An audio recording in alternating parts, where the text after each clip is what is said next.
In Chapter 12, we dig into career construction theory and life design. These theories were developed by Mark Savickas, who is a very nice guy. He still makes the rounds at the National Career Development Association conference. And he pulls a lot from the life space concept of supers theory.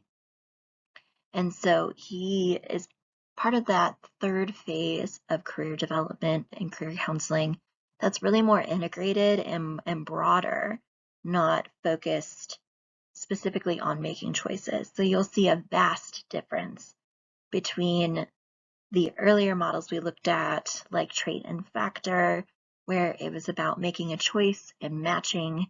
This is a huge paradigm shift. This is that postmodern constructivist viewpoint about how career is a part of our identities and a part of our lives and a part of the meaning that we make out of that life process. And it's less about making choices. So you'll see a lot less in this theory related to matching and personalities and making career choices, and more about a sense of meaning and how we internalize a sense of ability and purpose from our connection to career. So if you're waiting for something about matching someone up to a potential career field, you're going to be waiting for a long time, because that's not a part of the picture when it comes to career construction. So Savickas was a newer scholar, and he really talks mainly about a more holistic view of career, and pulling from some of the things we talked about in Gottfridson's theory and Super's theory, we start making these assumptions and internalizing these messages about ourselves in childhood, and that construction process shapes who we are and then the path that we take. And so Savickas says we have to understand how those things were constructed in order to deconstruct and then reconstruct them later. And along those lines, then, speaking to the goals of career counseling, Savickas says, let clients listen to their lives speak, and then speak specifically to their career concerns. And this is a flip from the way we've approached it prior to this theory, where we start with career and then we look for ways to infuse their lives. He talks about doing the opposite. So we start with learning about their lives and then look for ways that we weave in career, which might be how a lot of you end up incorporating career into your counseling work. If you're not specifically in a college setting or career coaching setting or vocational rehab setting, it just pops up. It comes up as part of exploring the life process. And so that aligns very much with Savickas' model. In career construction theory, Savickas focuses on this idea of career adaptability. And he says this consists of a couple of different things. So concern, control, curiosity, and confidence. And if you have these things, then you're going to be more adaptable. So concern relates to a future focus and caring about your career trajectory, caring enough to plan into the future. Control, meaning a sense of control over one's own choices. Curiosity, meaning that you have interest in learning more about options. And this confidence piece, the self-efficacy piece, which is really important part of this theory, is this concept of self-efficacy. And so Savickas says that we shouldn't use the term career counseling unless we're going to use interventions that include a narrative approach to viewing the client's entire life. Otherwise, we're just matching them up with career options. So it's not truly career counseling unless we're digging into the details. So getting into the nuts and bolts here, talking about career construction theory, there are really three phases that Savickas lines out.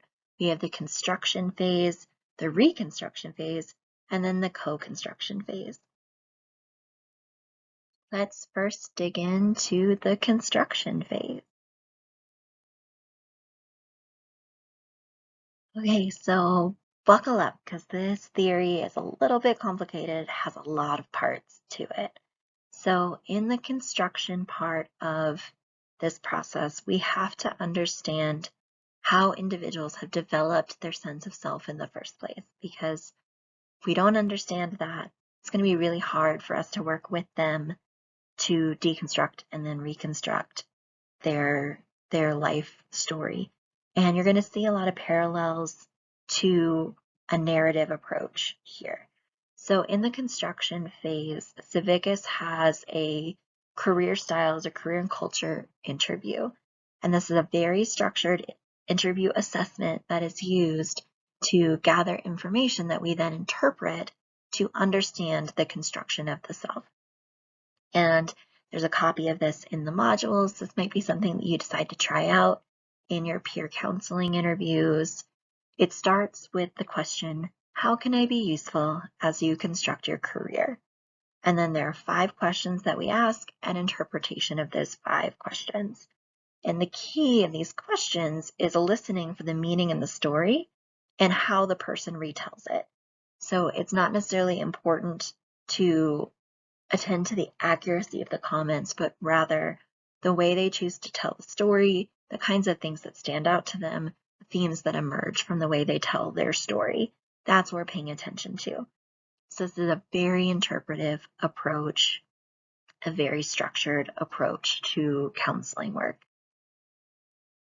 And the 5 questions that we ask to discover what Civicus calls micro-narratives, or small pieces that construct our sense of self. So think of these as like the like beams in the cement foundation of the building. If the sense of self was a house or a building, like these are the micro-narratives that make up the foundation of the house.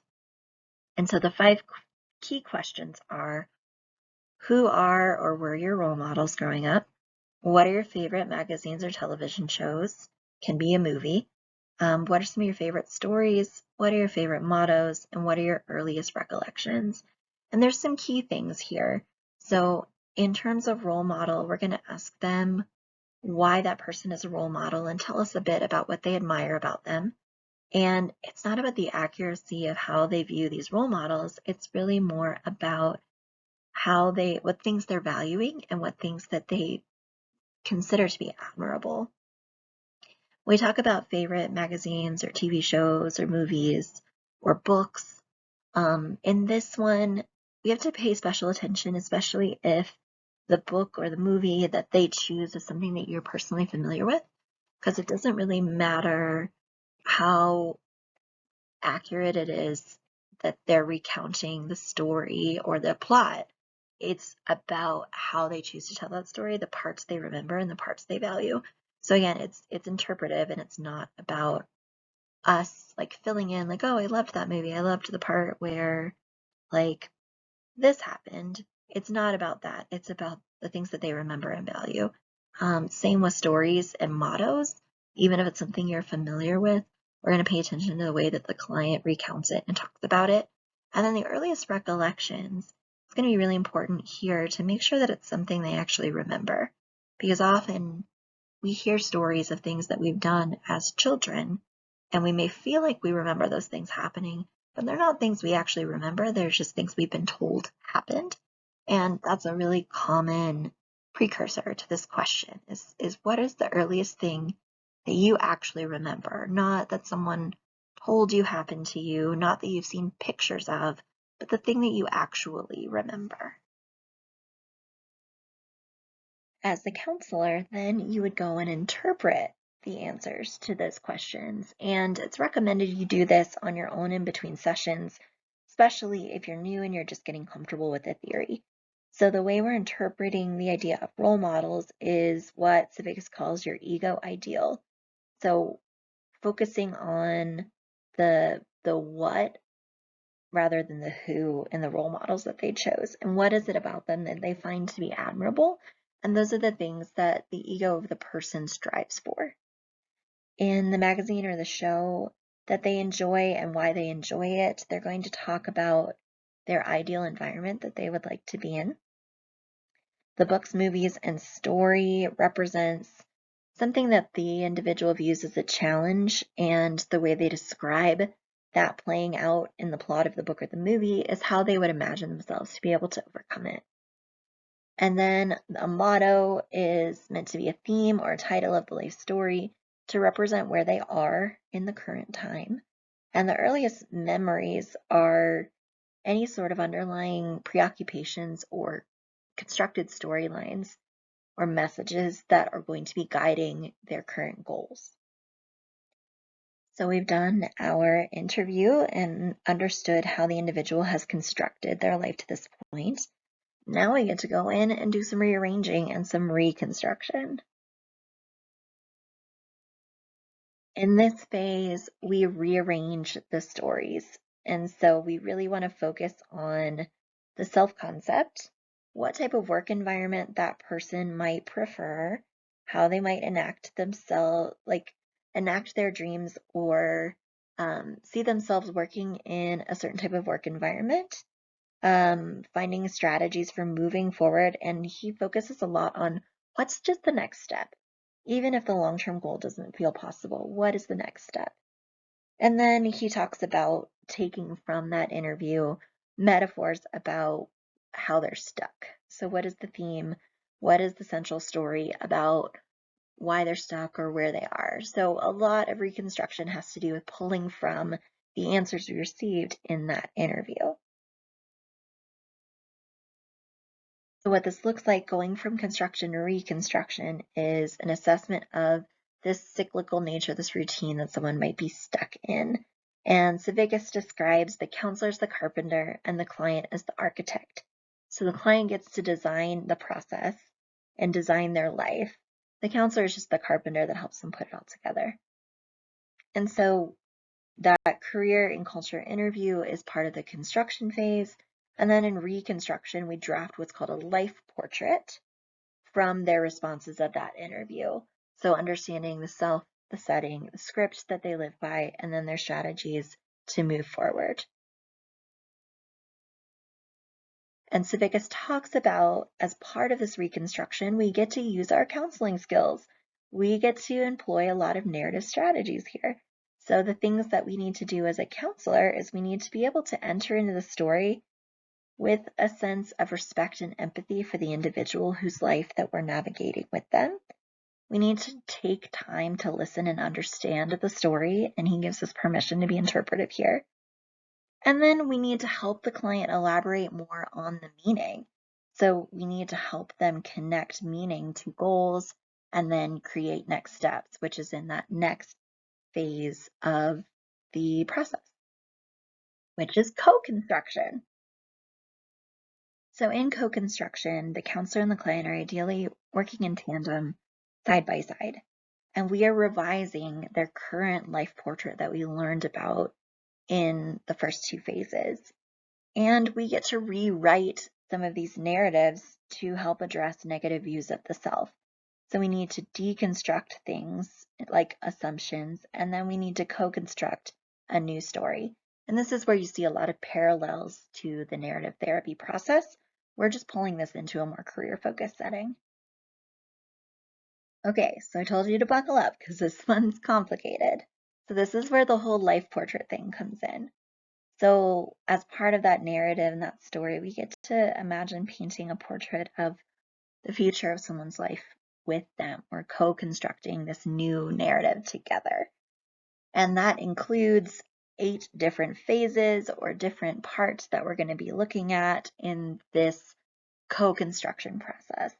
That includes goals, the perspective on the problem, the solution to the problem, ideal settings and environments, ways to animate the possible self in that environment, what comes next. He calls this the next episode or the next chapter, in that we're looking at what is the next step. We want to make a plan for the future, plotting that scenario, and then be able to go back, and ideally the client can answer their own questions about their goals. They can direct their own next steps after we've navigated this process. So again, we're going to be pulling from that career and culture interview. You see here we've noted the questions that correspond with the different steps of this process, and then Savickas walks you through how to understand aspects of the self, believing that by the end of this process, the client has gained enough insight and self-awareness to be able to then respond to their own goals or questions without us having to be as directive and do it for them. And that's where he's moving away from this sort of like trait and factor matching sort of approach. It's very narrative, collaborative, and ideally the client gets to be directive with the process in terms of making new goals. The underlying conceptualization of career here is this idea of life design, which Civicus pulled from Super's theory when he talked about life spaces and life roles. And so life design is this idea that as we're getting involved with clients and working with them in a career context, we need to be thinking about the whole picture. It's about their entire life. It's very holistic. It's not just about matching them up to a new career path. And so he has a career adaptability assessment that can be used, and it assesses 4 dimensions that we talked about earlier: concern, control, curiosity, and confidence. And in that, we are able to look at a holistic picture of things. And Civicus really values in any career work that we're doing interventions that are going to be focused on the whole life, very holistic and encompassing of all parts of the self, appropriate within cultural context, which is a newer discussion in this paradigm, and as much as possible proactive and preventative. So how can we give them skills or help connect them with resources to be prepared for things that are coming in the future so that they're not always dependent on coming back to counseling for more help? So within this life design conceptualization, he understands the whole career counseling process to involve really 3 things: co-defining the problem and identifying what the client wants to do. So it's very much driven by the client. This requires a solid relationship, a working alliance, understanding the history of what was going on through storytelling or that career and culture interview, and then paying attention to all domains of the life space, not just career. So that holistic view of things. This is where he talks about weaving in career with overall counseling as opposed to the other way around. So we're looking at the whole life and looking for opportunities to bring career into the conversation. The client should have space to explore their sense of self and how they understand themselves, how this plays out in their choices, their relationships, their goals, their understanding of things, their motivation. And it should be really open. So as much as Civicus talks about being interpretive in his career and culture interviews, he values this very open, co-constructed narrative approach where the stories are really allowed to flow from the client in a way that feels really natural. The counselor uses those to understand the client as much as possible, and then together they do some reauthoring where the counselor is not necessarily pushing the client in any one direction. They're really supportive and engaged, and the client gets a lot of autonomy to drive the process. So taking these concepts, and this is a very complex theory, so this is a broad overview of a complex theory, and you've got a video linked where Civicus talks a little bit more about where he came up with these concepts.